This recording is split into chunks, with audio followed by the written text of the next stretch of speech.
ශ්‍රද්ධාවන්ත කාරුණික පින්වත්නි,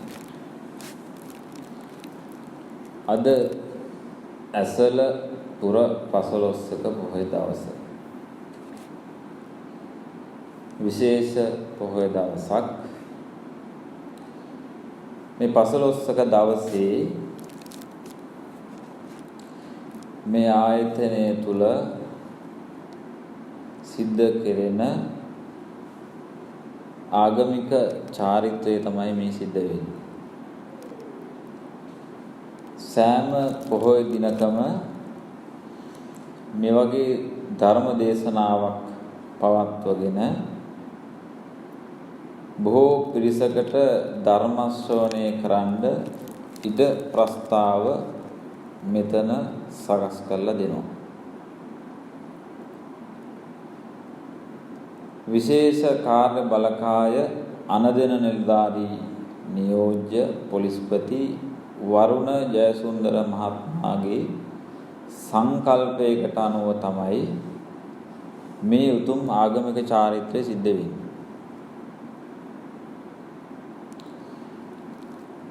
මේ ආයතනය තුල ඒ උතුම් කටයුත්ත සිද්ධ කරන්නේ ජ්‍යෙෂ්ඨ පොලිස් අධිකාරී SWAB දවුලගල සහ ජ්‍යෙෂ්ඨ පොලිස් අධිකාරී පණ්ඩිවිට නේද? පණ්ඩිවිට මම මේ නම කලිනුත් ඇහුවා වැරදියට කියවේ. ඒ නිසා හරියට ලියන්න කියලා අර අත්තකුලින් ලියලා තිබුණේ නිකණ්ඩ යන්න වෙන්න ඕනේ.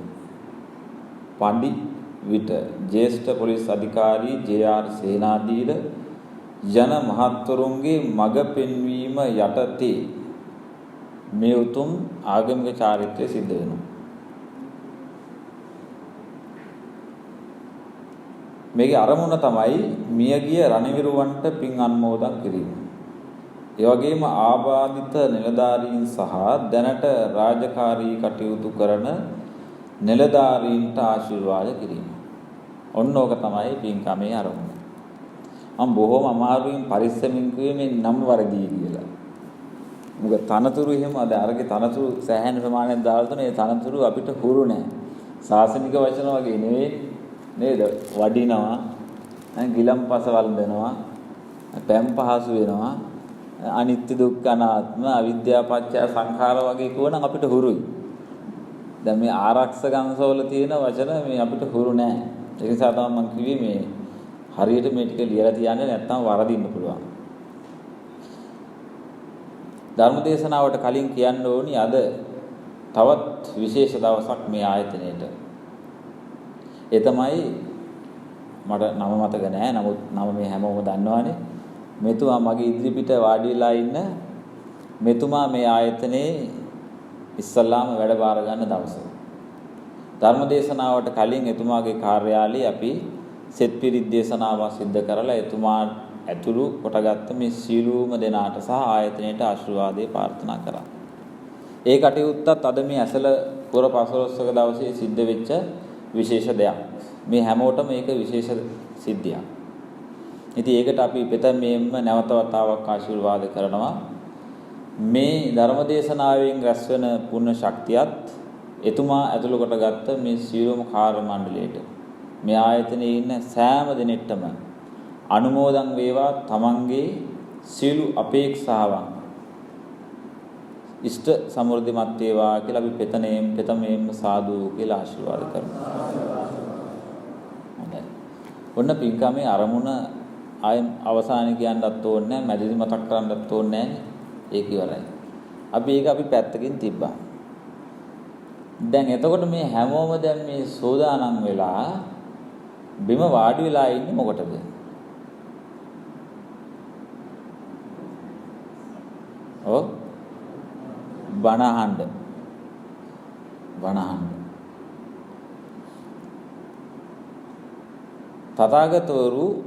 තථාගතයන් වහන්සේ බුදුවරු මුනිවරු ලෝකයට සත්‍ය පණිවිඩය දේශනා කරනවා. අපි ඒකට කියනවා ධර්මයේ කියලා. මොකද්ද කියන්නේ? ධර්මය. නමුත් අපි කටට පුරුදු වචනේ ධර්මයේද බණද? අපි කොහේ හරි ගෙදරක පින්කමකට යනකොට බණ ගෙදරක යනවා කියලාද කියන්නේ ධර්ම දේශනාවකට යනවා කියලාද? බණ ගෙදර. බණ කියන්නේ මොකක්ද? බණයි ධර්මයයි කියන්නේ දෙකක්. බණ දේශනාව කියන්නේ එකක්, ධර්ම දේශනාව කියන්නේ තව එකක්. බණ කියන්නේ බණිනවා කියන්නේ මොකක්ද? බණිනවා කියන්නේ කියවනවා. ඔව් කියවනවා. බණිනවා කියන්නේ නේද? බණ කියන එක බුදුවරු කවදාවත් බණ කිව්වේ නැහැ ලෝකෙට. තථාගතයන් වහන්සේ ලෝකයට දේශනා කළේ ධර්මය. අපි ඒකට කියනවා තවත් වචනයක් සත්‍ය කියලා. මෙතන ඉන්න හැමෝම වාඩි වෙලා ඉන්නේ බණ අහන්න නම් හැබැයි අද කියවෙන්නේ බණක් නෙවෙයි.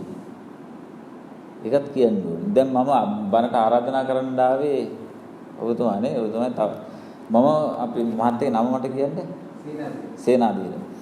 සේනාධීර මහත්මයා නැත්තම් තනතුරු අපි කියමුකෝ අනදෙනි දාලිතුමා. මම පිට බණ වලට වඩින්නේ නැහැ. ඒක තමයි මගේ සිරිත. ඒක මගේ ප්‍රතිපත්තියක්. නමුත් දැන් මේ පිරිස ඇවිල්ලා ආරාධනා කරාට පස්සේ මට හිතුණා නෑ කමක් නෑ මම මේකට යනවා. මොකද වරුණ මහත්තයත් අඳුරනවා මම. වරුණ මහත්තයා අපි කින්දවැලපත්තේ විහාරස්ථානයකට නිතර ඒ පින්කම් අවස්ථාවලදී සම්බන්ධ වෙලා ඉඳලා අපිට මොන ගහිලා තියෙනවා. ඉතින් STF එකේ ධර්ම දේශනාවක් වුණා මට හිතුණා හරි කමක් නෑ යන්න. මම ආරාධනාව බාරගත්තා. ඒකට හේතුව තමයි පිට ඒවට වඩින්නේ නැත්තේ හැම තැනම තියෙන්නේ සාම්ප්‍රදායික හැඩතලයක්. දැන් අදත් ඒක මෙතන නැතුවම නෙවෙයි. මේ හැඩතලේ හැමදැනම තියෙනවා. ඒක නෙවෙයි ප්‍රශ්නේ. අපිට බණ කියන්න සිද්ධ වෙලා තියෙනවා ඒක රාමුවක් ඇතුලේ ඉඳගෙන. ඒක රාමුවක් ඇතුලේ ඉඳගෙන අපිට පැයක් වගේ සීමිත කාලයක් ඇතුළත මොනවා හරි මාතෘකාවක් යටතේ මොනවා හරි වචන ටිකක් කියලා සාදු කියලා දෙවියන්ට පින් දීලා යන්න සිද්ධ වෙලා තියෙනවා. මම මහාන වෙලා අවුරුදු දැනට 25ක් වෙනවා.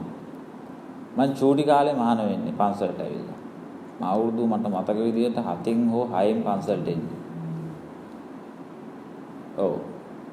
මම කොහොම හරි පැවිදි කරනවා 7 8 වගේ පිරෙනකොට සිවුර ඇඳ ගන්න බෑ. ඉතින් 7 8 කියන්නේ මෙතන ළමයි ඇතිනම් ඔයත්තන්ට ළමයි ඉන්නවා දන්නවනේ. ඉතින් ඒ අවුරුදු 8 ඉඳලා මේ වෙනකන් මේ ශාසනය ඇතුලේ අපි විවිධ ආගමික වතාවත් කරලා තියෙනවා. මම හිතන්නේ බණම කියලා ඇති සේනාධීර මහත්තයා හිහේ කෙස් ගන්නට. බණ කියලා ඇති ඒ තරම් කියලා තියෙනවා බණ. හැබැයි අහන්නේ උන් හැදිලත් නැහැ අපි හැදිලත් නැහැ. මම බැලුවා මොකද්ද මේ අවුරුදු 10ක් 15ක් මේක කරගෙන ගිහිල්ලා නතර වෙලා ආපස්සට හැරිලා බැලුවා මොකද්ද මේකට හේතුව? හේතුව තමයි කියන දේ මට ප්‍රායෝගික නැහැ. ඒ නිසා මම හැදෙන්නේ නැහැ. කියන දේ මට ප්‍රායෝගික නැත්තම් අහන ශ්‍රාවකයාට ඒක ප්‍රායෝගික වෙනවද? එහෙනම් බණ අහන එක හැදෙන්නේ නැහැ. මම බණ කියන එක නතර කරලා ධර්මයේ ප්‍රායෝගිකව වැඩුවා. මොකද්ද වැඩි? ධර්මයේ ප්‍රායෝගික වැඩුවා. ධර්මයේ ප්‍රායෝගික වැඩුවාට පස්සේ තමා තුලින් ධර්මයේ වැඩෙන්න ගන්නවා. අපි මෙච්චරකල් බණ කිව්වේ පොත බලාගෙන. උදාහරණයකට මේ කොලේ මම බණකට එන්න කලින් ත්‍රිපිටකය පෙරලලා සූත්‍රයක් අරගෙන සූත්‍රයේ කරුණු ටික ගොනු කරලා මේක ලියාගෙන අවශ්‍ය ගාථාවත් යන්තම් මතක තියෙන විදිහට පාඩම් කරගෙන වටාප්ටි ගහගෙන ඇවිල්ලා කියනවා. එක කරුණක් අමතක වුණොත් මුළු බණම ඉවරයි.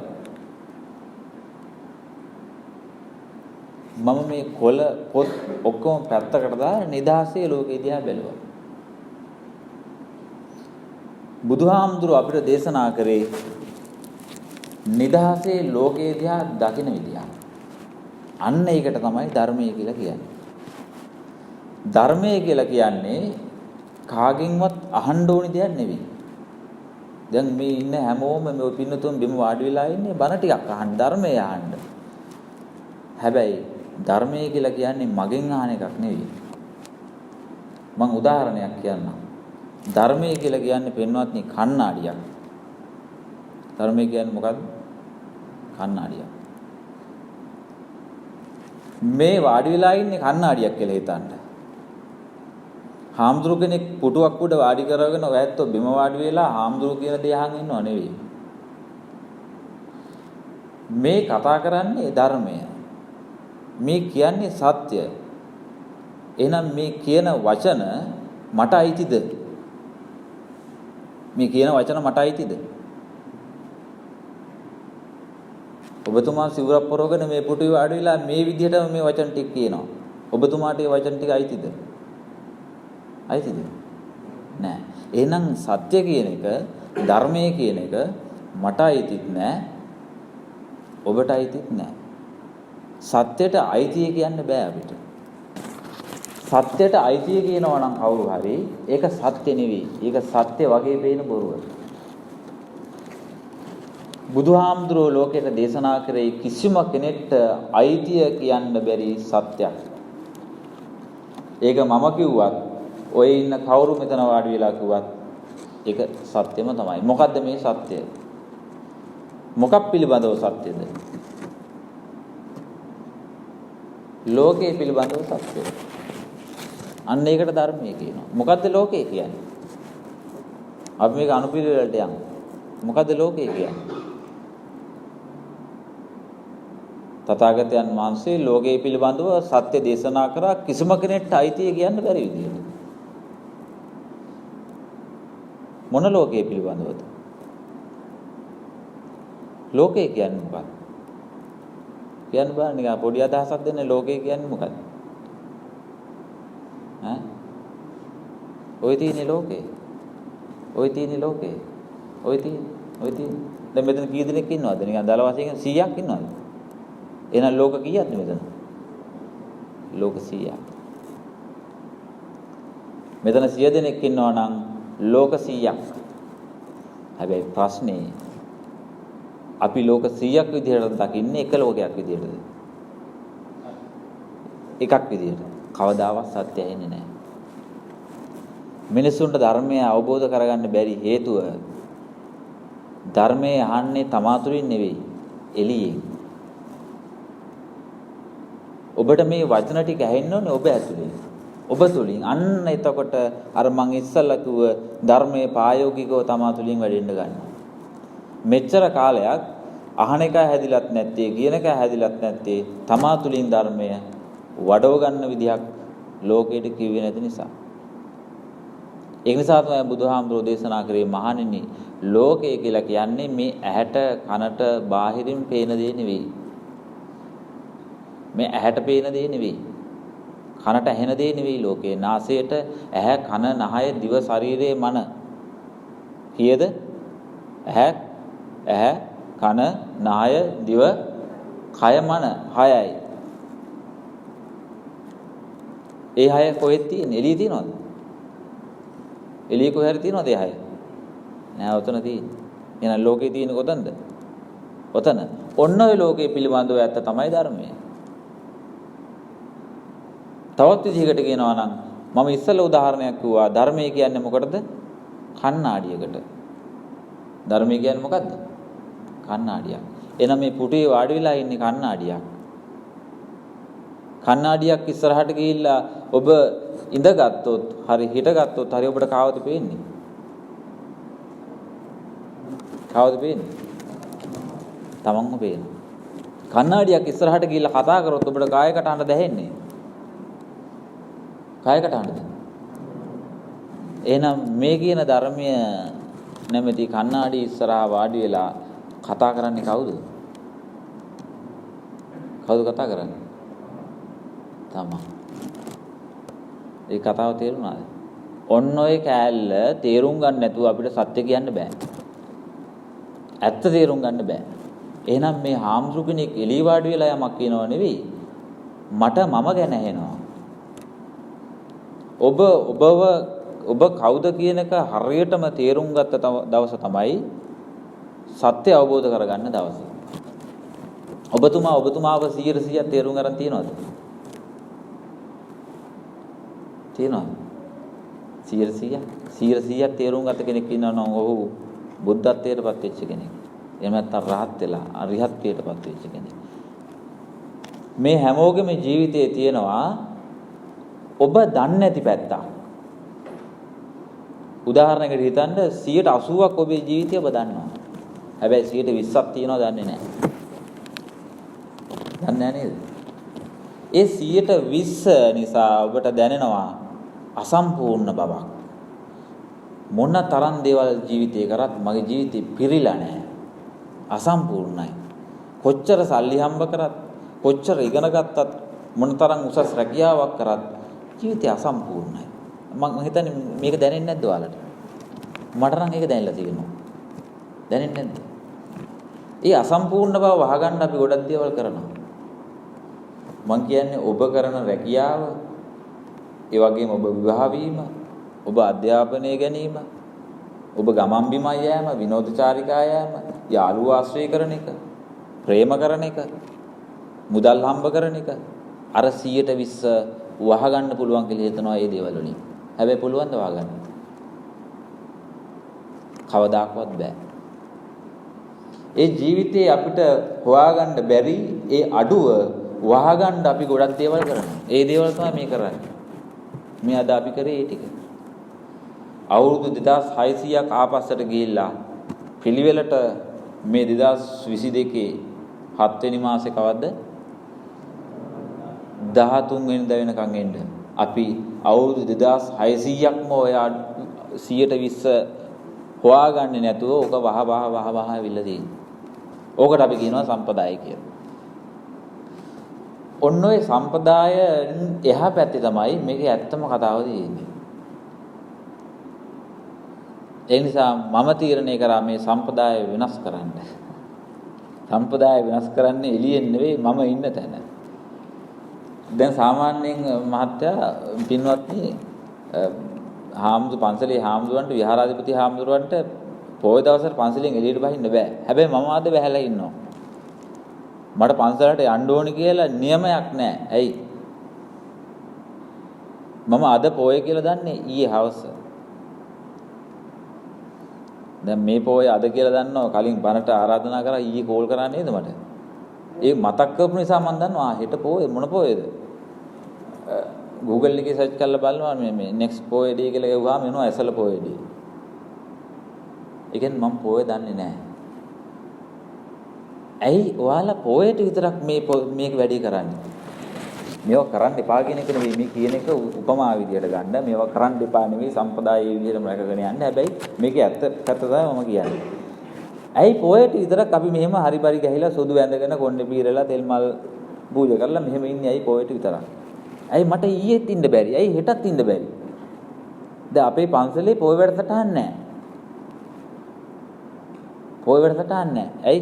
මම බැලුවා මාස 3ක් විතර බැලුවා පන්සල මට බාර දුන්නාට පස්සේ ලොකු ආම්දුරෝ කොරෝනා කාලේ බාර දුන්නේ.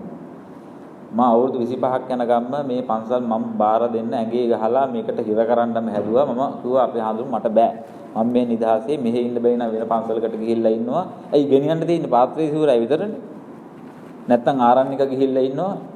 එහෙම නැත්තම් තව කොහේ හරි පන්සලක ඉන්නවා. එහෙන් යන්න ගුවා වෙන තැනකට යනවා. හරි නිදහස්. කිසි ප්‍රශ්නයක් නැහැ. දායකයෝ නැහැ. මලකෙවල් නැහැ. පාංශුකූල පිරිත් අරෝමයෝ මොකක්වත් නැහැ. මට බඩගින්න විතරයි. බඩගින්නට එක්ක පාත්‍රය ගත්ත කොහට හරි ගියාම මුස්ලිම් කාර්යයක් හරි කන්න ටිකක් දෙනවා. එහෙම නැත්තම් කුරුල්ලෙක් බාගට කාපු අඹ ගෙඩියක් හරි වැටෙනවා. ඒක තමයි සබාදාමයේ රිද්මය. නීතිය ඒකයි. තුන් සිවුරට කෙනෙක් හෘද සාක්ෂියට එකඟව පාත්‍රයේ සිවුරයි මේ තුන් සිවුරෙන් පමණක් කෙනෙක් සීමා වුණොත් හදවතට එකඟව කිසි දවසක බඩගින්න දියන්නේ නැහැ. ඒක තමයි ලෝකේ න්‍යාය ධර්මය. ඒක තමයි මේ විශ්වයේ නීතියක් ඒක. ඊට පස්සේ පන්සල බාර දුන්නාට පස්සේ කොරෝනා කාලේ පන්සල බාර දුන්නේ මම කල්පනා කරා හරි. දැන් කිසිම වැඩසටහනක් පොවේ නැහැ. මොකද ආගමික වැඩසටහන් කරන්න බෑ, රැස් කරන්න බෑ මේ වෛරස් එකේ ප්‍රශ්නේ හින්දා. මම ඒක ප්‍රයෝජනෙට අරගෙන පන්සලේ සියලුම ආගමික වැඩසටහන් නතර කරා. ඇයි? හේතුව උදේ 6:00 7:00 විතර ඇවිද ගන්න බැරි, ඇස් පේන්නේ නැති, කන් ඇහෙන්නේ නැති, කොණ්ඩ කුඩු වෙච්ච ආච්චි අම්මලා 25 30ක් වෙනවා සිල් ගන්න. පන්සිල් දුන්නට ඇහෙන්නෙත් නෑ. දැන් අටසිල් දුන්නාම පන්සිල් කියන්නේ. දැන් මම මේ අටසිල් කියන්නේ, එයාලා කියන්නේ පන්සිල්. භාවනා කරන්න ගියාම පටන් ගත්ත වෙලාවෙ නිදි. පටන් ගත්ත වෙලාවෙ ධම්ම නිදි. එක්ක කටවල් අරගෙන හාමුදුරුව පොඩ්ඩක් එළියට ගියාම මෙන්න ගන්නවා ඕපාදූප මල් එළියට දිගාරිනවා කියනවා. මේකෙන් ඒකට දානවා, ඒකෙන් මේකට දා ගන්නවා, අන්තිමට සිල් රෙද්ද ගලවලා හවස 4ට විතර බෑග් එකේ දා ගන්නවා යනවා ගෙදර. මම බැලුවා අවුරුදු 25ක් තිස්සේ බලාගෙන හිටියා. කවදාකවත් පන්සලේ ධර්මශාලාව වෙනස් වෙලා නැහැ. අද ඔබතුමා බරු නම් මේ ළඟ තියෙන පන්සලට ගිහිල්ලා බලන්න 180ක් ඉන්නේ අම්මා ආච්චි අම්මලා. 120ක් ඉන්නවා. ඒ ඉන්නේ උන්ට එක්ක මන්දබුද්ධික එක්ක කල්පනාව නැහැ. බොරු නම් ගිහිල්ලා බලන්න සිහි කල්පනාව තියෙන කලු කෙස් තියෙන එකෙක්වත් ධර්මශාලාවේ නැහැ. ඉතින් මුන්ට මම කාලේ මිඩංගු කරලා මේ ඇත්ත කියන්නේ කොහොමද? මං කෝ මේක දායක සභාව රැස් කරා මං කෝ මේක කරන්න බෑ. මම කැමති නෑ බොරු කරන්න. තමුසෙලා මෙතන ඇවිල්ලා ඕපාදූප ටික කියව ඉඳලා මලු දෙහකට පුරවගෙන හවස ගෙදර යනවා. ධර්මශාලාවේ කොට බිත්තිනේ තියෙන්නේ. මම ගිහිල්ලා කන්දියකින් හිටියා මුන්ද මොනවද කියන්නේ කියලා. ලේලි ගැන කියනවා මේ සිල් දැන් බිත්ති කොන්දේ එහා පැත්තේ ඉන්නේ පේන්නේ නෑනේ. මම බැලුවා කන්දිය. ලේලි ගැන. බෑනගේ රස්සාව ගැන. අල්ලපු ගෙදර ගැන මේ අම්මා අඬිලා කතා කරන්නේ.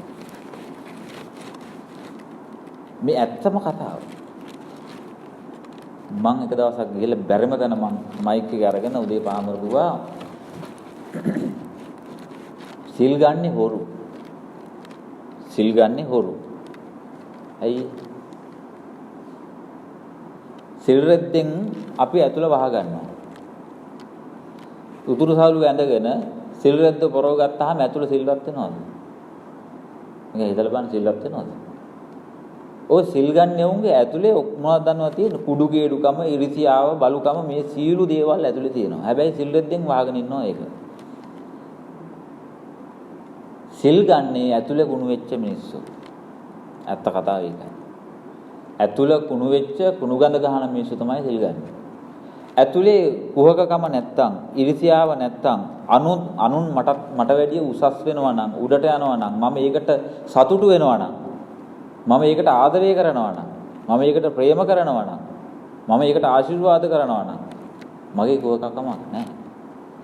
මගේ හෘද සාක්ෂිය පාරිශුද්ධයි කියලා මම දන්නවා නම් සිල් ගන්න ඕනේද? නැහැ. හෘද සාක්ෂිය පාරිශුද්ධ නැති මිනිස්සු සිල් ගන්නවා. සිල් අරගෙන මොකද කරන්නේ? ඇතුලේ අර ගඳ ගහන එකව වහ ගන්නවා. මේ හැමෝගෙම ඉන්නවා ඇතුලේ ගඳ ගහන එකේ. නැද්ද? ඉන්නවනේ. මං අන්න උට තමයි මේ කතා කරන්නේ. අපි හැමෝගෙම ඇතුලේ ඉන්නවා දෙන්නෙක්. මම මෙතන සීමාවක් ඇතුව කතා කරන්නේ ධර්මශාලාවේ නම් ඊට වැඩිය වෙනස් මගේ ස්වභාවය. මෙතන මම අලුත්නේ ඔය ඇත්තත් මට අලුත් මමත් ඔය ඇත්තන්ට අලුත්. ධර්මශාලා වීඩියෝ ටිකක් සරයි මම YouTube ගත කරලා තිනවා මගේ දේශනා ඒ වහන්නේ මේ නෙවෙයි මෙතින් එළියට ගිහපු අය. එතකොට මේ කතාව අහනකොට ඔය ඇත්තන්ගේ ඇතුලේ දෙන්නෙක් ඉන්නවා. ඒ කියන්නේ හිත දෙකට පැලෙනවා. එකෙක් ඉන්නවා මේ කතාව පිළිගන්නවා. සමහර විට තව එකෙක් ඉන්නවා ප්‍රතික්ෂේප කරනවා. ඔය දෙන්නට කියනවා සුතවාරිය ශාවකා අසුතවා පුතජනා කියලා. සුතවාරිය ශාවකා කියන්නේ බණ අහන ආරක්ෂාවකෙක් මේ හැමෝගෙම ඇතුලේ ඉන්නවා. බණ අහන්නේ නැත පුතජණියෙකුත් ඉන්නවා. අන්න ඌ තමයි සිල් ගන්නෙ. ඌ හොඳට අපේ හම්බුරනේ එහි අවසරයි. යනකම් ඉඳලා බලන්න ඕනේ. තනි කර රංගපෑමක් කරන්නේ. ඇයි? නිකන් හිතලා බලන්න මේ කවුරු ගැනද කියන්නේ? මම ගැන නෙමෙයි. අපි ගැන කියන්නේ මේ අපි ගැන. ධර්මයේ කියන්නේ කෙනෙක් කණ්ණාඩි ඉස්සරහට ගිහලා තමන්ගේ ඇනුම් උනා තැබුවට පස්සේ තමන්ගේ නිර්වස්ත්‍රය පේනවා. සත්‍ය කියන්නේ තමන්ට නිර්වස්ත්‍ර වීම. ඊතර ඕක අහන්න බුදුහාමුදුරුවෝනේ. රහතන් වහන්සේ කෙනෙක් ඕනේද? ආම්දුර කෙනෙක් ඕනේද? තමන්ට තමන් ගැන හොයාගන්න. නෑ ධර්මයේ තියෙන තමන් ගාව. පච්චත්තං වේතබ්බෝ කිව්වේ ඒකයි. දැන් අපිට සිද්ධ වෙලා තියෙනවා සම්මත ඒ විදිහට හාමුදුරු කෙනෙක් ගෙන්නලා මේ බණ ටික අහන්න. හැබැයි හාමුදුරුවෝ ඇවිල්ලත් කරන්නේ මොකද්ද? තමන්ව රවට්ට ගන්න. මමත් ඒක කරා කාලයක්. ඔව්. මම පිළිකරට කැමති. මං කියපු හැටි බාන්නේ පිළිකර මොනවද?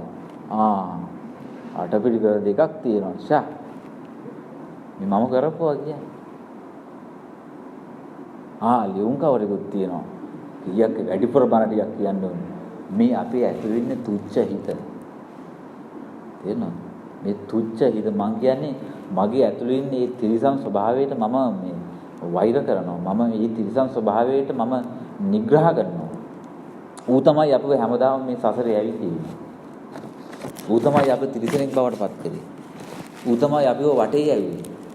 මං කියන්නේ ඌ හංගන්න එපා. උත්තරී මනුස්ස ධම්ම කියන දේවල් තමා තුළ තිබුණාම ඇති. ඒවා එළියට පෙන්වන්නේ නැහැ අපි. තමන්ගේ තියෙන ක්වොලිටි ටික තියෙන. කරුණාව, මෛත්‍රිය, අවංක බව. ඒකේ තමන් ගාව තිබුණාම ඇති. ඒක එළියට පෙන්වන්න යන්න එපා. එළියට දාන්න උන් ඔය ඇතුලේ හංගන් ඉන්නේ කාව. කාටද පුළුවන් ඌ එළියට දාන්න? බෑ. ඌ දැම්මොත් තමන්ගේ තරුපටි ගැලවෙනවා. තරුපටි කියන්නේ ඕවට නෙවෙයි ඈ. ওই තරුපටි නෙවෙයි. මේ හැමෝගෙම තරුපටි හිතින් ගහගෙන තියෙනවානේ. ඒ ඔක්කොම ගැලවෙනවා. බිරිඳ ස්වාම්පුරුෂයාට අනන්‍යතාවයක් නඩත්තු කරනවා. ස්වාම්පුරුෂයා බිරිඳට අනන්‍යතාවයක් නඩත්තු කරනවා. දෙන්නව රවට්ට ගන්නවා. දෙන්නට රවට්ට ගන්නවා. එතකොට මම මට රැවටිලා අරයට රැවටිලා. මට එයාව හම්බෙන්නෙත් නෑ, එයාට මාව හම්බ වෙන්නෙත් නෑ.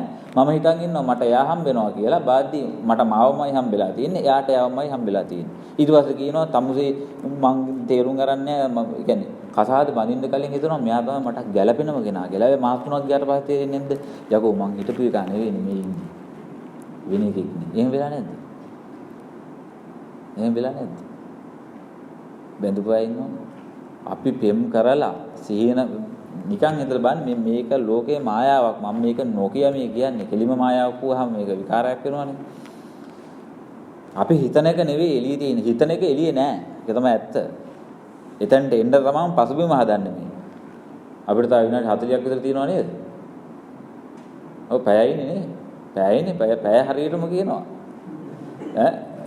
10ක් විතර ගන්න. මොකද මගේ කාලෙත් ගත්තන්නේ ඔය කට්ටිය වැඩිපුර.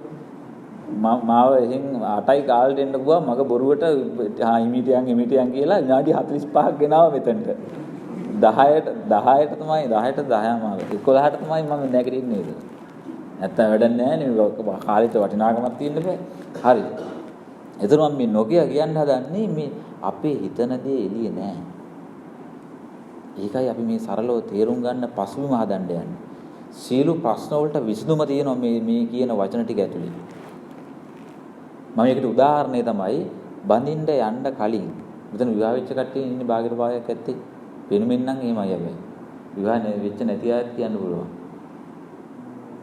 ඔව් පේනවා දෙන්නෙක් ඉන්නවා නම් පේනවා තනියෙන් ඉන්නවා නම් ඒත් වෙනම පේනවා ඒ මං තනියෙන් ඉන්නේ මට තනියෙන් ඉන්නවම අඳුර ගන්න පුළුවන් දැන් කවුද කියලා අහන්න එපා විවාහ වෙන්න කලින් අපි හදා ගන්නවා මම අනිත් කෙනා ගැන සිහින ලෝකයක් එයා මම ගැන සීන ලෝකයක්. ඔන්න ඔය සීන ලෝකේ මට පේන සීන ලෝකේ අරයට පේනවද? අනිත් කෙනාට නෑ. එයාගේ සීන ලෝකේ මට පේනවද? නෑ.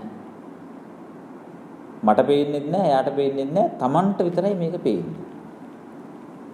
Taman හදාගත්ත සීන ලෝකය අරය එළිය කෙනාගේ තියනවා කියලා අපි එකතු වෙලා විවාහ වෙනවා. ඕක මාස 3ක් විතර යනකොට ඔප්පු වුණාට පස්සේ අනිවාර්යයෙන්ම වෙන් වෙනවනේ.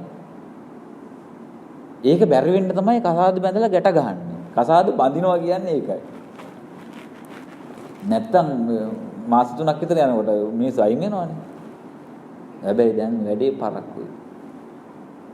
හිතාගෙන හිටපු කෙනා නෙවෙයි ඉන්නේ. දැන් මම මේක ප්‍රායෝගිකව දකින්නේ කොහොමද? මහත්තයෝ පින්වත්නි මගේ පන්සලට මාසෙට ගමේ ගෑනු 10ක් 15ක් එනවා. මොකටද? මිනිහාගේ ප්‍රශ්න කියන්නේ. වෙනේ හාමුදුරු කෙනෙක් එහෙම හිටියනම් මම නැතුව සිගුරුත් ගලවලා අයියෝ කරගන්න විනාශයක්. දැන් මම අවුරුදු 10කට විතර පිටිපස්සේ හිටියා නම් මටත් ඕකම වෙනවා. පුදුම ප්‍රශ්න ගේන්නේ. එතකොට මම ඔය කියන්න හේතුව තමයි දැන් මම කියනවා දැන් ඔයාලා කසාද බඳින්න කලින් හිතාගත්ත කෙනා නෙවෙයි. ඒක ඇත්තනේ හාමුදුරුවෝ. ඔබ වහන්සේ බලන් හිටියා වගේ කොහොමද කියන්නේ? ඉතින් ඇත්ත තමයි. ඒක තමයි ඇත්ත. දැන් ඔයාලට වෙලා තියෙන්නේ මේකෙන් ගැලවෙන්න විදිහක් නැහැ. ගැලවෙන්න ඕනකමකුත් නැහැනේ. ඒ කරන්න දෙයක් නැහැනේ වෙන විකල්පයක් නැහැනේ. බැඳගත්ත බෙරේ ගහගෙන යනවා. අන්තිමට ගිහිල්ලා තෘප්තිමත් වෙච්ච නැති මිනිස්සෙක් විදියට අර 100ට 20 හොයාගන්න බැරුව මැරෙනවා. ඊට පස්සේ අහපව් වෙන්න වෙනවා මොකද? මම 100%ක් සම්පූර්ණ වෙලා නැහැ. 120ක අඩුවක් තියෙනවා. අන්නේ අඩුව තමයි නැවත ඔබට මේ සතර මහා ධාතු හදලා දෙන්නේ මේ විශ්වයේ කොහේ හරි. මේක මේ ගැඹුරු වචන වලින් නොකිය මේ තාම සරලව කියන අවිද්‍යාව පත්‍ය සංඛාර වෙන විදිහ මේ කියන්නේ සරලව. අර 20 හොයාගත්තා නම් ඔයාට මේ ඔබට මේ අවකාශයේ කොහෙවත් සතර මහා ධාතුවක් හැදෙන්නේ නැහැ ආයේ. සතර මහා ධාතුවක් හැදුනොත් ඔබතුමාට මේක කරගහන්න වෙනවනේ. දැන් මේක hina වෙලා හිටියට ඇත්තටම බරක් නෙවෙයිද කියන්නේ. මට නම් අර පන්සලක් දීලා පුදුම වදයක් වෙලා තියෙනවා. උදේ රැ හවසට ලයිට් ටික දාන්න ඕනේ, මිනිස්සු ආවම ගිහලා කතා කරන්න ඕනේ, අතු ගන්න ඕනේ, අවුරුදු සැරයක් පේන්ට් කරන්න ඕනේ. දෙන්නේ මට ජීවත් වෙන්න මේ ලොකු පන්සලක් ඕනේ නැහැනේ. කටුමැටි ගහපු පොඩි කුටියකුයි පැසිකිලි කෙසෙලි යන්නේ ඒ ටිකයි වතුර ටිකක් ඇදලා ලිඳකුයි මොනවා හරි කන්න ටිකක් තුනම මැද. නමුත් එහෙම නෙවෙයි දැන් අපි ගැට ගහලා අරකට. දැන් මං කල්පනා කරේ දැන් මට පන්සලේ පර්චස් පොඩි අකර කාලක් විතර තියෙන්නේ. චෛත්‍යයේ ධර්මශාලාවයි බෝධියයි සංඝාවාසී. දැන් ওই ටික ලක්ෂ 2ක් විතර යනවා අවුරුද්දට තීන්ත ගන්න. දැන් ඒ ප්‍රශ්න නම් මෙතුමාට නෑ කියමුකෝ. නමුත් වෙන මොනවා හරි වගකීම් ටිකක් ඇතිනේ. කර්මයක් මේක. හැබැයි ඒ කර්මය අපි පෙන්නන්නේ නැහැ. විනයකින් වහගන්න. දැන් මම හිතුවා විහාරාධිපතිකමක් හම්බුනහම නියමයි ෂා. අනේ නෑ එහෙම මොකක්වත් නෑ ඒකේ. මම එහෙම මොකක්වත් නෑ. දානෙකට ගියාම අහවල් පන්සලේ විහාරාධිපති ගුවහම මුල් දවස්වල ඒක මම කවුරුත් බලන්නේ නැහැ. මිනිස්සු දන්නේ නැහනේ කොයි හාමුදුරුවෝද කියලා. ඇයි ඔක්කොම සිවුරු ඇඳගෙන ඔක්කොම තට්ටේ ගහලා ඔක්කොම පාත්‍ර අරගෙන කොයි හාමුදුරුවෝ කියලා මිනිස්සු දන්නවද? නෑ මේ මම ගැන හිතන් ඉන්න විදිය. මම හිතනවා ඒක ඉස්සරහා වාඩි වෙලා ඉන්න කාටත් පේනවා කියලා නෑ. මම විසින් මාව උඩ තියාගෙන. බලන්න මේ රැවටීම කොච්චරද කියලා. තමන්ගේ අර ඇතුලේ ඉන්නවා කියන්නේ එකෙක්. ඌ ඔබව රවට්ටන විදිය තමයි ඔය. ඔකට කියනවා මමත්වය කියලා. ඒකට කියනවා මායя කියලා. නැත්තම් සක්කාය දිට්ඨිය කියනවා. තමන්ගේ ඇතුළත ඉන්න කෙනා තමන්ව රවට්ටනවා. තමන්ව පුම්බනවා. ඒ පුම්බන්න අවශ්‍ය කරන දේවල් දෙනවා. දැන් මට හිතුණා දැන් ඔබතුමා ඇතුළට එනකොට දඩබඩ ගහලා සැලියුට් ගැහුවා. අපිටත් නෑ සැලියුට්. දැන් මම ටග් ගාලා මොකද කරේ දෙපැත්ත මාරු කරා. දෙපැත්ත මාරු කරනවා කියන්නේ මොකක්ද? මම මේක උතන්ට දාලා ඕක මම දාගත්තා. දාගෙන මම එළියට ගිහිල්ලා ඔබතුමා ආපු විදියට ආවා. දඩබඩ ගහලා ගැහුවා සැලියුට් ටික. මං ඇවිල්ලා ඔබතුමාට වැඳ දන ගහලා පුළුවන් නේ. ඇයි බැයිද ඒක කරන්න? ඔයාලට බැරුණාට මට පුළුවන් ඒක. මොකද එළියේ ඉන්නෙත් මමම තමයි. එතකොට මම මෙතන ඉඳගෙන ඔතන වෙන කෙනෙක් ඉන්නව නෙවෙයි. ඒ කතාව ටික ගැඹුරු කතාවක්. ඒක මෙතනදි කියන්න වෙලාව මදි අපිට. බෑ නෑ. කිසිම එකක් නෑ. මුල් දවස්වල තියෙන දේ දැන් නෑ. පළවෙනි දවසේ තියෙන්නේ. දැන් මම කිව්ව මට අර විහාරාධිපති පට්ටම වගේ තමයි. නෑ එහෙම ගන්නෑ. අපි ජීවත් වෙන්න මොනවා හරි කරනවා. අපිට නිකන් ඉන්න බැයිද? මං කියන්නේ ඇයි නිකන් ඉන්න බැයිද අපිට? මොකුත් නොකර ලෝකේ තියෙනවා ක්‍රමයක්. සියලු දේවල් සබාධාම ඔබට අවශ්‍ය විදිහට නිර්මාණය කරලා තියෙනවා. හැබැයි ඔබට සිද්ධ වෙලා තියෙනවා ඔබට අවශ්‍ය දේවල් ඔබ විසින්ම හොයාගන්න. එහෙම වෙලා තියෙනව නේද? ඔබතුමා මෙතන සර්විස් එක දුන්නේ නැත්නම් ඔබතුමාගේ අවශ්‍යතා ටික සම්පූර්ණ කරනවද? නෑ වගකීමක් තියලා තියෙනවා. හැබැයි බැයිද අපිට වගකීමක් නැතුව ආපු විදිහටම ඉන්න? ආපු විදිහටම ඉන්න බැයිද? අන්න දැන් එනවා අර අපි දන්නේ නැති 120 කෑල්ල හොයාගන්න දැනට. ආපු විදිහටම ඉන්න බැරි ඇයි? ආපු විදිහට ඉන්න බැරි ඇයි? ඔය ඇත්තෝ වයසට ගිහිල්ලා. තවත් විදිහට කියන ලොකු වෙලා. මේ හැමෝම ලොකු වෙලා. ඔබතුමාගේ වයස ඇහුවට කමක් නැද්ද? 55යි. ඔබතුමාගේ 58යි. අවුරුදු 58ක් වයසට ගිහිල්ලා. මම ප්‍රශ්නයක් 55ක් වයසට ගිහිල්ලා. තමන්ගේ වයස හිතා ගන්න. මොකක්ද වයසට ගියේ? කියලා මම ප්‍රශ්නයක් අහුවොත් මොකක්ද දෙන උත්තරේ? මොකක්ද වයසට ගියේ? මේක.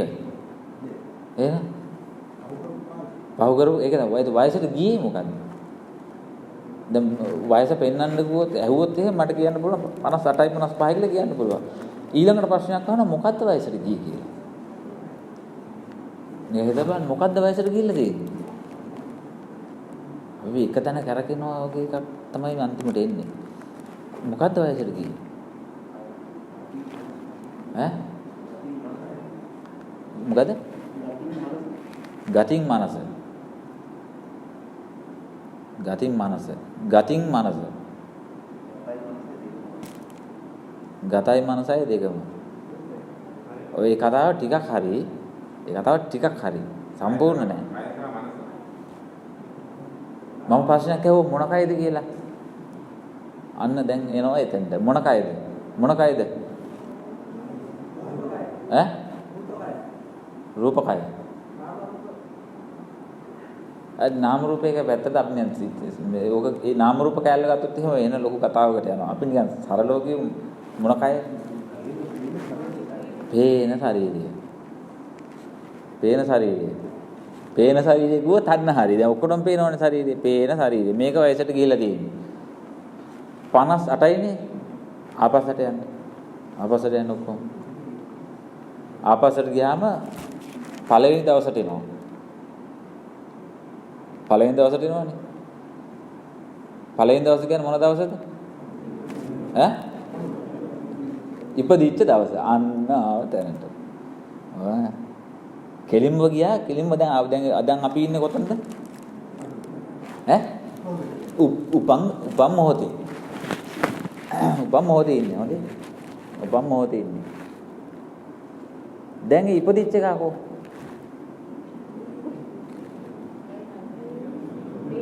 නැත්නම් වැරදි අන්න අහුණා. ආයේ අන්න බැලුවා එළියෙන් බැලුවා. එළියෙන් බලන්න බෑ මේක ඇතුළෙන්ම බලන්න ඕනේ. දැන් ওই ආපස්සට ගියේ එළියෙන්ද ඇතුළෙන්ද? ඇතුළෙන්නේ. ඇතුළෙන් ගියේ. දැන් මේ ඉපදිච්ච එකක කෝ කියලා ඇහුවාම එළියෙන් පේනවා. එතකොට ආයෙ මෙතනට එනවා. එහෙම බෑ මේක කරන්න. නැතර අඩුව හොයාගන්න බෑ. තේරෙනවද මේ කියන කතාව පොඩ්ඩක් ගැඹුරින් හිතලා බලන්න. මේක මහා පුදුම ප්‍රඥාවක් තියෙනවා මේ කැලේ ලියා ගන්න. ඈ ඔන්න කෙලින්ම ආපස්සට ගියා. ඔන්න 58යි. දැන් ඔන්න අපි ඉපදිච්ච දවස. ඒ කියන්නේ අපි ඉපදුනේ අවුරුදු 58කට කලින් මේ වගේම මොහොතක නේද? මේ වගේ මොහොතක ඈ ගාගෙන එළියට ආවා. දැන් කෝ ඉපදිච්ච එක. ඔන්න දැන් මං එළියෙන් උපමාවක් ගන්න මේ ඉන්නේ ඌ කියලා හිතන්න. මේ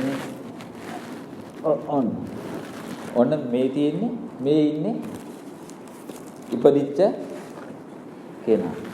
දැන් මේක උපමා කරන්න දැන් මම ප්‍රශ්නයක් අහුවනේ කොයි ඉපදිච්ච එකා කියලා.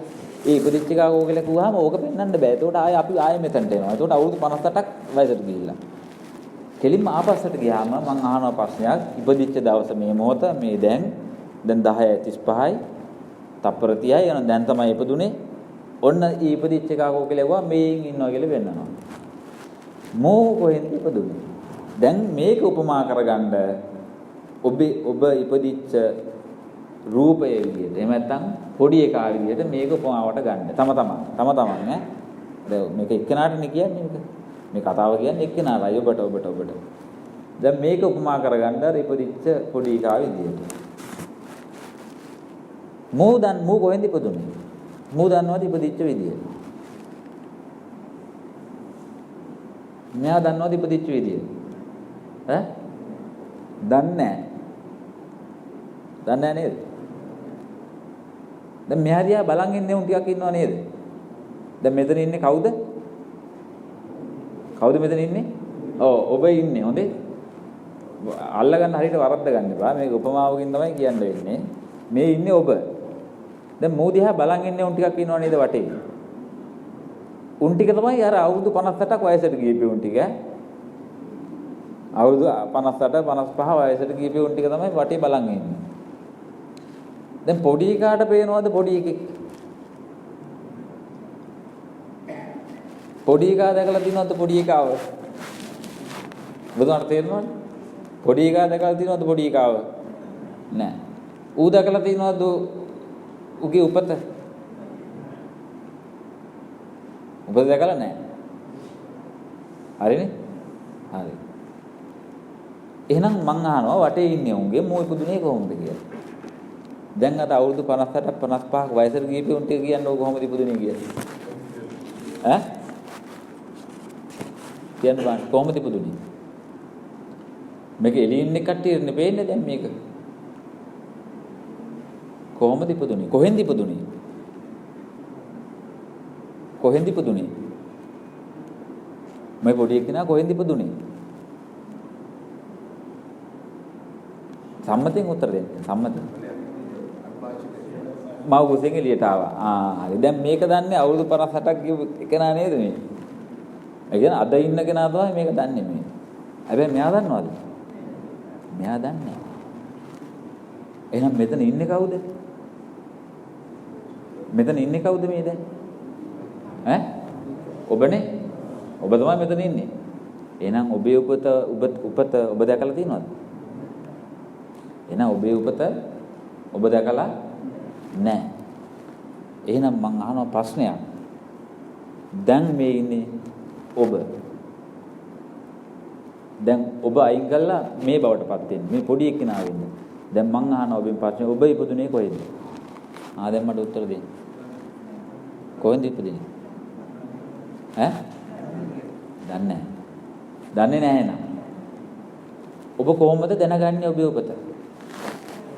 ඈ? කොහොමද දැනගන්නේ? අහලා තියෙනවා. අහලා තියෙනවා. හරි. ඒ කියන එක ඇහෙන්නේ කොහාටද? කියන එක ඇහෙන්නේ කොහාටද? කනට. ඈ? කනට. කනට. එහෙනම් මං අහන ප්‍රශ්නයක්. ඔබ ඉපදුනේ මව් කුසෙන්ද කනෙන්ද?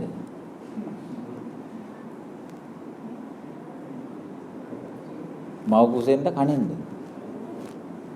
උත්තර දෙන්න. බය නැතුව කියන්න. ඈ? මොකද්ද මව් කුසෙන්? දැන් මව් කුසෙන් ඉපදෙනවා කියන එක පොඩි එකා දැක්කේ නෑ. පොඩි එකෙන් දැක්කේ නෑ. පොඩි එකාට කියලා දුන්නේ කවුද? අර එළිය හිටපියෝන් කියලා දුන්නා. දැන් මේ පොඩි එකා වෙන්නේ කවුද? ඔබ. දැන් ඔබ ඉන්නේ මෙතන. පොඩි එකා දැක්කේ නෑ මව් කුසෙන් ඉපදෙනවා. එහෙනම් පොඩි එකාට කියලා දුන්නේ කවුද? එළියේ ඉන්නේ උන්. එළියේ ඉන්නේ උන් කිව් එක ඇහුනේ කොහාටද? කනට. ඒතර මං අහුව ප්‍රශ්නයක්. ඔබ ඉපදුනේ මව් කුසෙන්ද කනෙන්ද? මොකෙන්ද? කනේ. කනට ඇහෙන්නේ මොකද්ද? ශබ්දයක්. ශබ්දයන්නේ මේ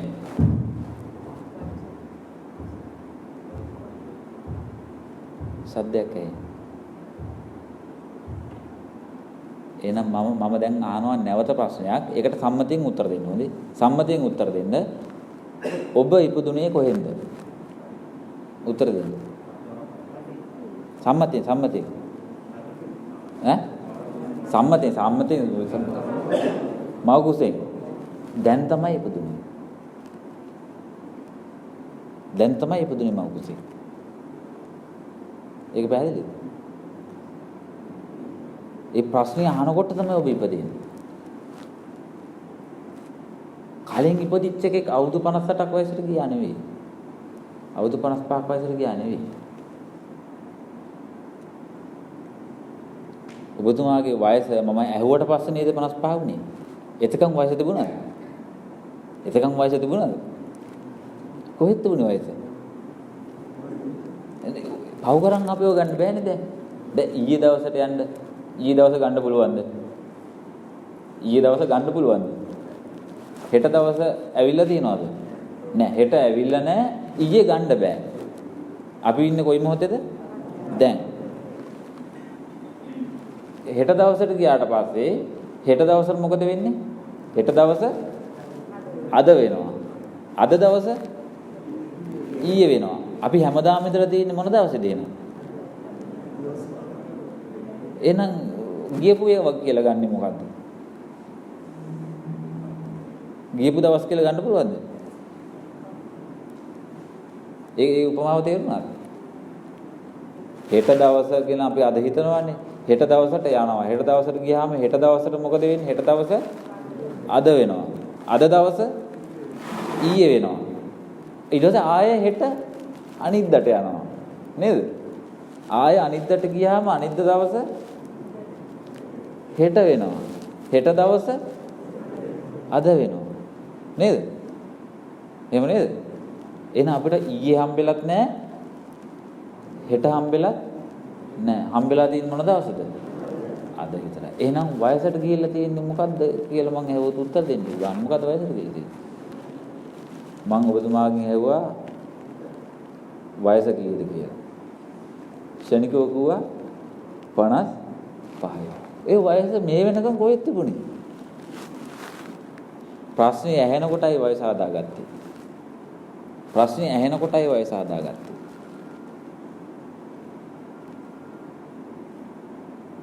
වයසට ගිහිල්ලාද? අපි මොනවද කළාද? නෑ. වයස කියන්නේ එළිය තියෙන එකක් නෙවෙයි. වයස කියන්නේ එළිය තියෙන එකක් නෙවෙයි.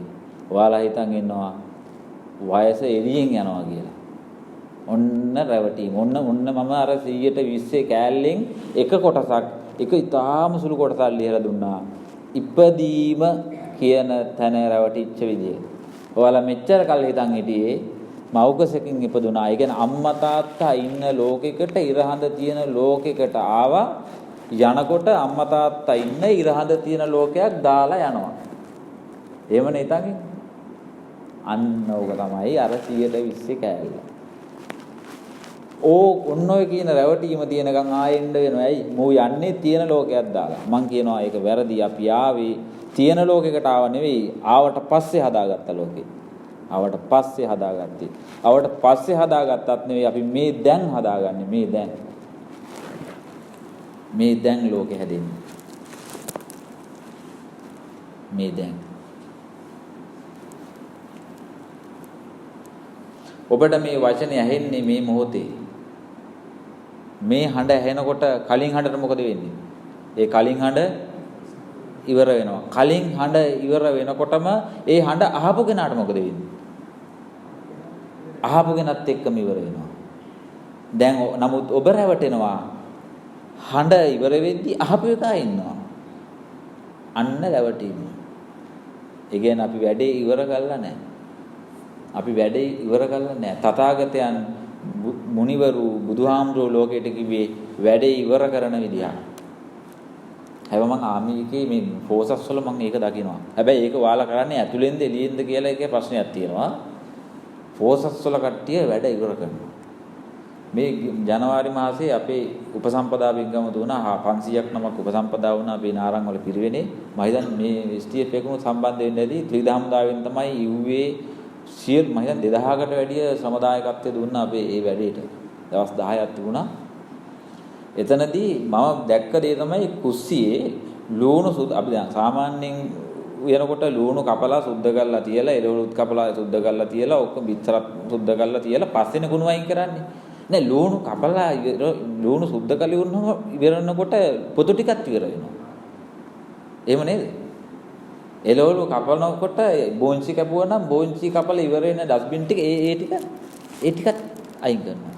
වැඩේ දැන් කුස්සිය උයලා ඉවරුනහම වලන් ටික හොදලා සිංක් එක හොදනවා විතරක් නෙවෙයි කානුවත් හොදලා අතු ගාලා දාන. එහෙම නේද වල කරන්නේ? වැඩේ ඉවර කරනවා. ඒක මම දැකපු ශ්‍රේෂ්ඨම ගුණයක්. වැඩේ ඉවර කරන්නේ නැහැ. සම්මතයේ මිනිස්සු එළියේ මිනිස්සු වැඩ ඉවර කරන්නේ නැහැ කවදාවත්. වැඩේ භාගෙට තියන්නේ.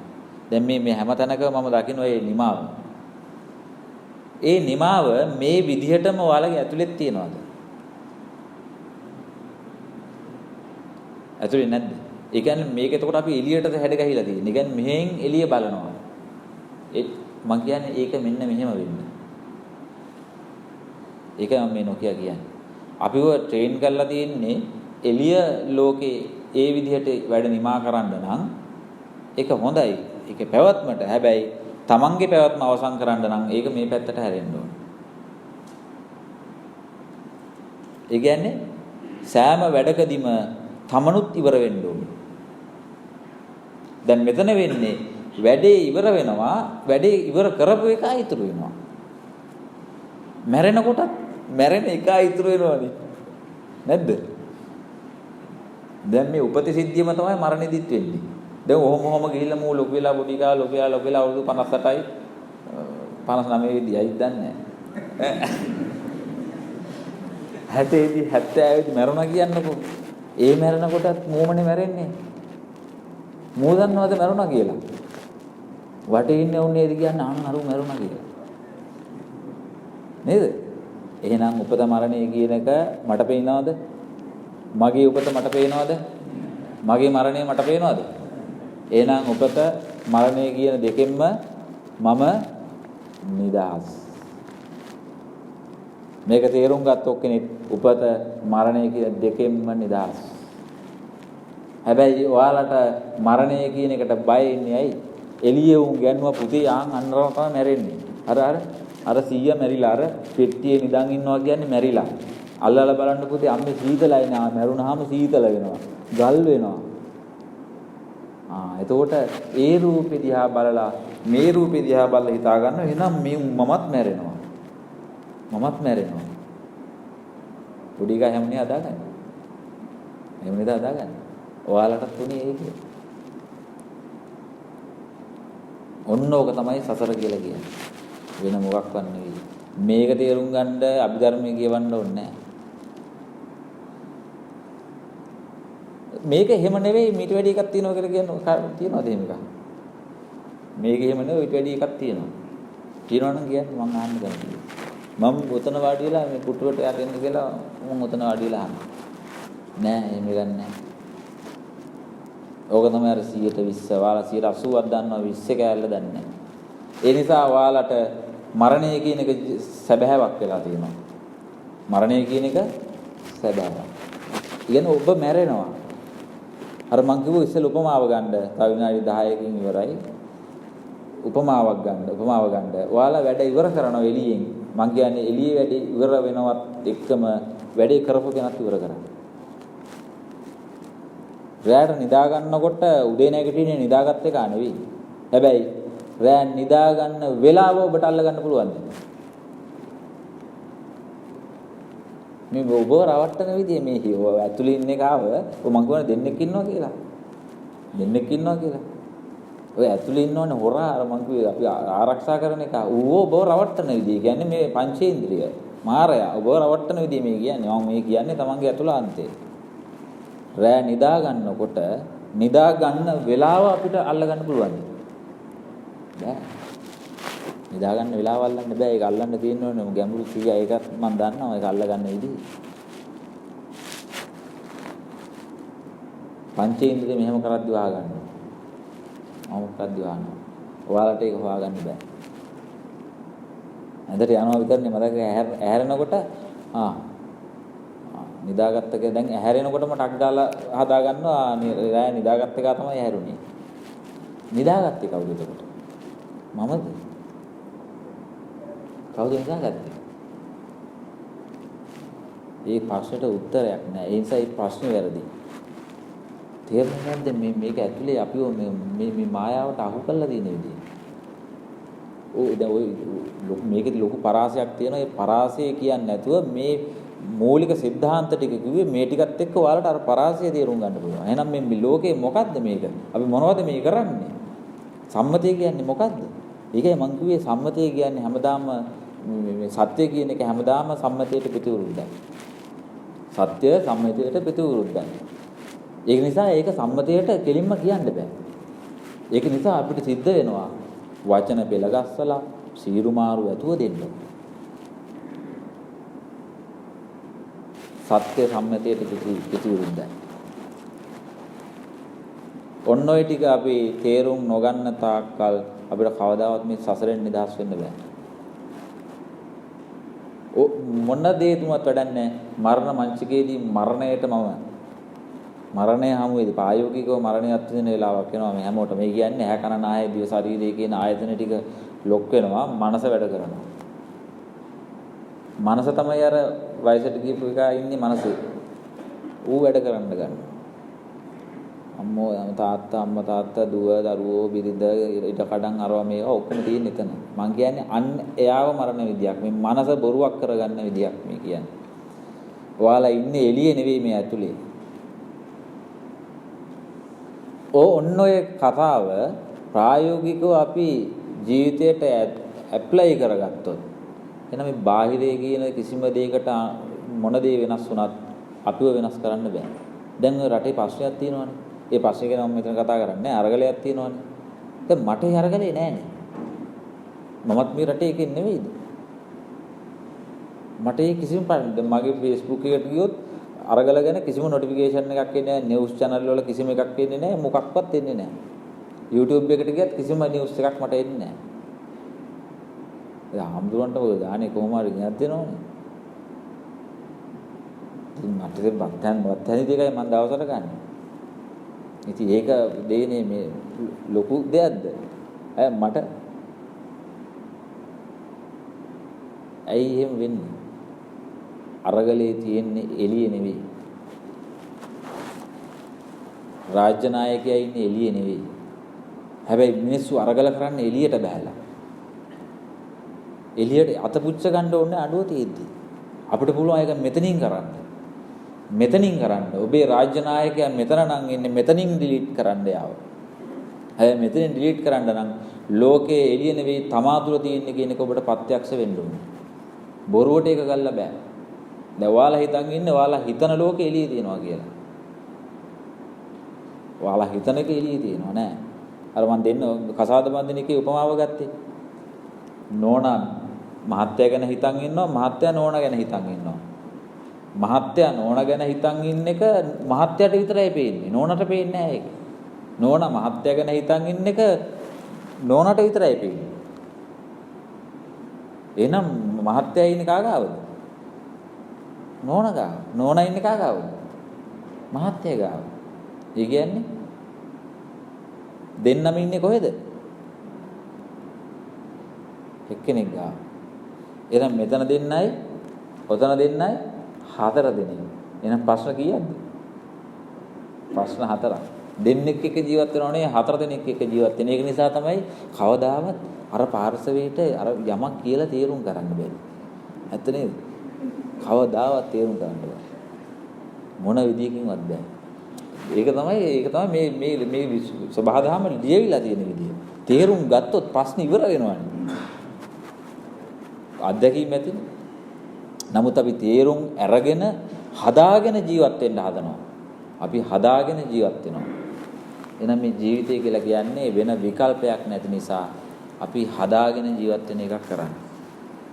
නමුත් ලෝකේ ක්‍රමයක් තියෙනවා. බාහිරය වෙනස් කරන්නේ නැතුව ඇතුළ වෙනස් කරගන්න විදියක්. ඇතුළ වෙනස් කරගන්න විදියක්.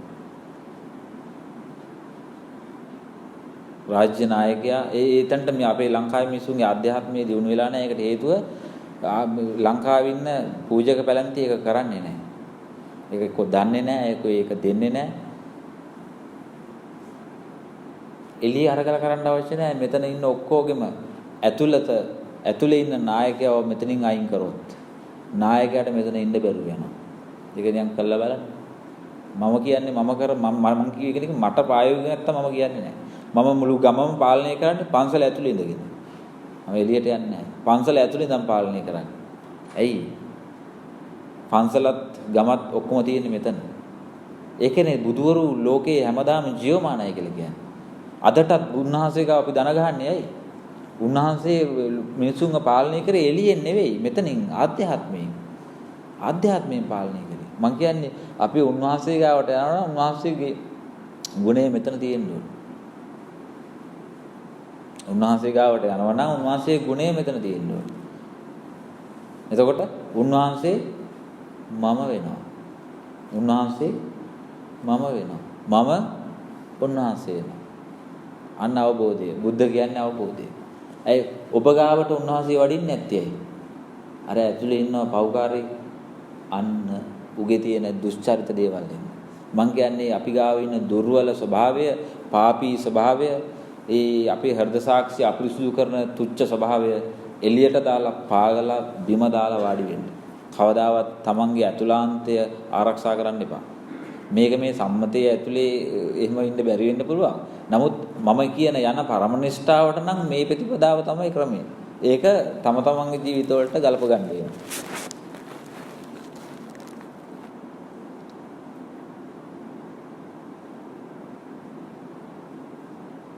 මොනවද කිව්වද?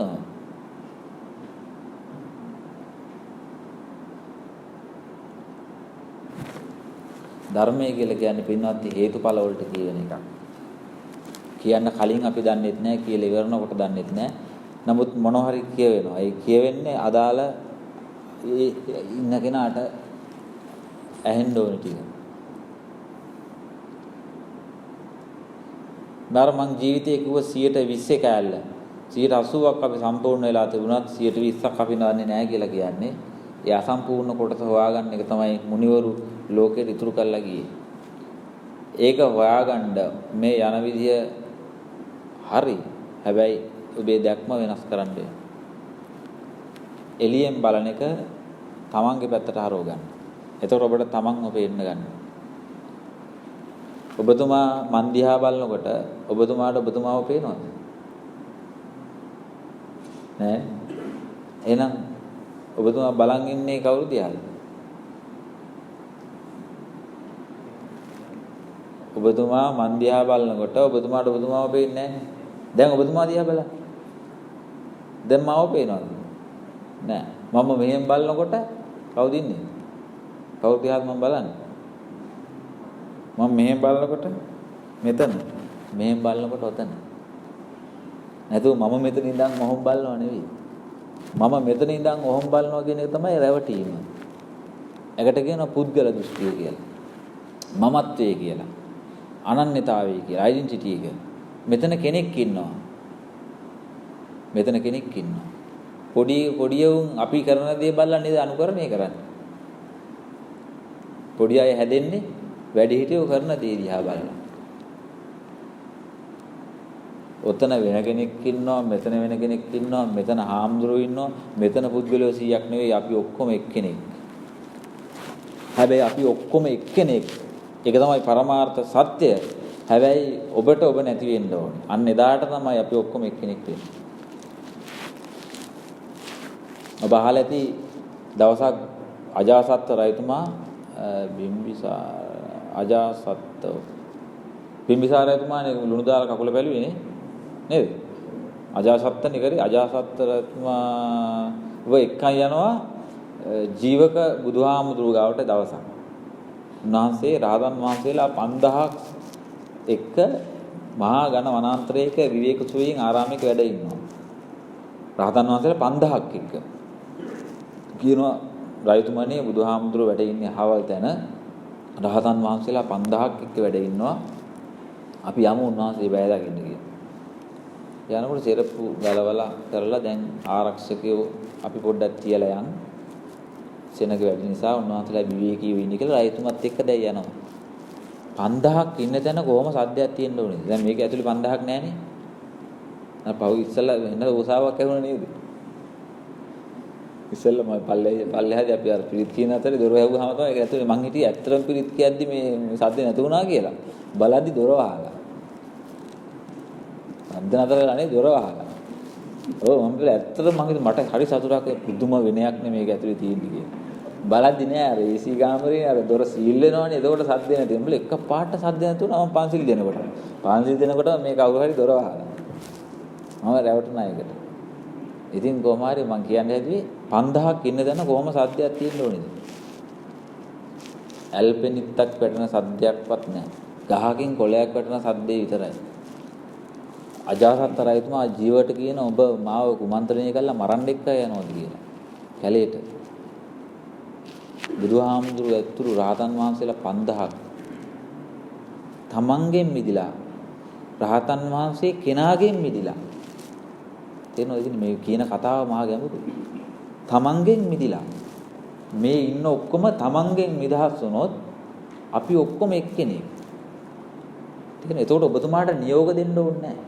ඇයි මං කියන්නේ ඇයි මේ කියන ස්පිරිචුවල් මේ ආධ්‍යාත්මය මෙතනට දියුණු කරන විදිහට මේ ටෙක්නික් ටික කියලා දෙන්නේ නැත්තේ. සාම්ප්‍රදායිකව කොයිමනක් කියනවා මොනවා හරි භාවනාවක් කරලා යනවා. මේකට තියෙනවා ප්‍රතිපදාවක් ක්‍රමයක් තියෙනවා. එතකොට ඔබතුමාට තියෙන්නේ හිතන්න විතරයි. දැන් අපිට එළියෙන් කියන්න වෙලා තියෙනවා. අපි ඔක්කොම එක්කෙනෙක් නෙවෙයි. නමුත් අපි නීතියක් දාලා තමයි එක්කෙනෙක් බවට පත් කරගෙන තියෙන්නේ. නමුත් තථාගත ධර්මයේ ඇතුලේ නීතිය කියන එක නැහැ. ස්වං නීතියක් තියෙනවා. ඒක තමා තුළ තියෙන නීතිය ඔබ ගාවත් ඒක ඔබ ගාවත් ඒක ඔබ ගාවත් ඒක. අන්න එතනට එන්න අපි අදිෂ්ඨාන කරන්න ඕනේ. අන්න එතනට ආපු දවසට තමයි අපිට මේ විශ්වයේ දෙස පරිපූර්ණ දැක්මක් හෙලන්න පුළුවන්කම තියෙන්නේ. එතකොට මේ සියල්ල එකට පේන්න ගන්න. එතකොට තමන් කවුද කියන එක තව කෙනෙක්ගෙන් මට අහන්න ඕනේ නැහැ. ඔබට ඔබව පරිපූර්ණ වශයෙන් අවබෝධ වෙලා. තමන්ට තමන් පරිපූර්ණ වශයෙන් අවබෝධ වෙච්ච දවස තමයි ඔබේ ආධ්‍යාත්මයට බුදුහාමුදුරු වැඩපු දවස. අන්නේ උතුම් පාරිශුද්ධ ස්වභාවයට පත්වීම සඳහා මේ ධර්මානුශාසනාව උපනිශ්‍රේ වේවා කියලා සාදු කියලා හැමදාම ප්‍රාර්ථනා කරනවා. හරියටම 10යි. හොඳේ. 11යි. හොඳයි. එහෙනම් අද මේ අස පුරපසෝස්සක පොහොය දවසේ ධර්ම දේශනාව සිද්ධ කරගන්න තියුණා. ඉතින් විශේෂ කාර්ය බලකායම් දෙන නිලධාරී නියෝජ්‍ය පොලිස්පති වර්ණ ජයසුන්දර මහත්මයාගේ සංකල්පයකට අනුව ජ්‍යෙෂ්ඨ පොලිස් අධිකාරීතුමන් ඒ වගේම ඒ අදාළ නිලධාරී දරන සියලුම නිලධාරීන් ඇතුළු සියලු දෙනා මේ උතුම් පින්කමකට සම්බන්ධ වෙනවා. ඉතින් අරමුණ තමයි මේ ගියපු රණවිරුවන්ට පින් පැමිණවීම ආබාධිත නිලධාරීන්ට හා රාජකාරී කරන ලබන සියලු නිලධාරී ආශිර්වාද කිරීම අයි ප්‍රාර්ථනා කරමු ධර්ම ශ්‍රවණේ දැස් කරගත්ත සීල පුණ්‍ය ශක්තිය ආශිර්වාද බලයෙන් මේ ආයතනය තුල සිද්ධ කරන සීලුම පොදු කටයුතු ඉෂ්ට සමෘද්ධිමත් වේවා. ඉෂ්ඨකාමී දිව්‍යංගේ ආශිර්වාදය ලැබේවා. තුන්වන්ගේ ආශිර්වාදය අඩුවම ලැබේවා. මෙලොව වශයෙන් ඔයත්ව කරන කෙන යහපත් කටයුතු සාර්ථක වීමටත් අවසන් අපි හැමදෙනාම ප්‍රාර්ථනා කරන බුදුපසේ බුදු මහෝත්තමයන් වහන්සේලා විසින් නිවීසනසී වෙනට වදාළ ජාති ජරා ව්‍යාධි මරණ ශෝක පරිදේව දුක්ඛ දෝමනස් උපායාස කියන සීල දුක්ඛයන්ගෙන් ඈතර වී ලබන්නා වූ යමා මහ නිවන් සුවයෙන් සැනසීම උදා කර ගැනීම සඳහා මේ සිද්ධ කරගත් සීල පුණ්‍ය ශක්තිය මහා පාරමිතාවක්ම වේවා කියලා සාදු කියලා ප්‍රාර්ථනා කරමු. හොඳයි. වැඳගෙන මෙහෙම කියමු. මේ කුසලය කාමාසව භවාසව දිඨාසව අවිජ්ජාසව යන ආශ්‍රව ධර්මයන් දුරු කිරීමෙන් ලබන්නා වූ උතුම් වූ නිර්වාණ සුවය පිණිසම හේතු වේවා හේතු වේවා හේතු වාසනාම වේවා. සාදු සාදු. හැමෝටම ආශිර්වාද කරනවා මැදගන්න. සුඛී හෝතු අභිවාදන සීලිස්ස නිච්ඡං වද්ධා පචායනෝ චත්තාරෝ ධම්මා වඩ්ඩಂತಿ ආයුවන්නෝ සුඛං බලං ආයුරාෝග්‍ය සම්පatti සග්ග සම්පatti මේවච අතෝ නිබ්බාන සම්පatti විනාත්තේ සමිඤ්ඤතු. හැමදෙනාටම තෙරුවන් සරණයි.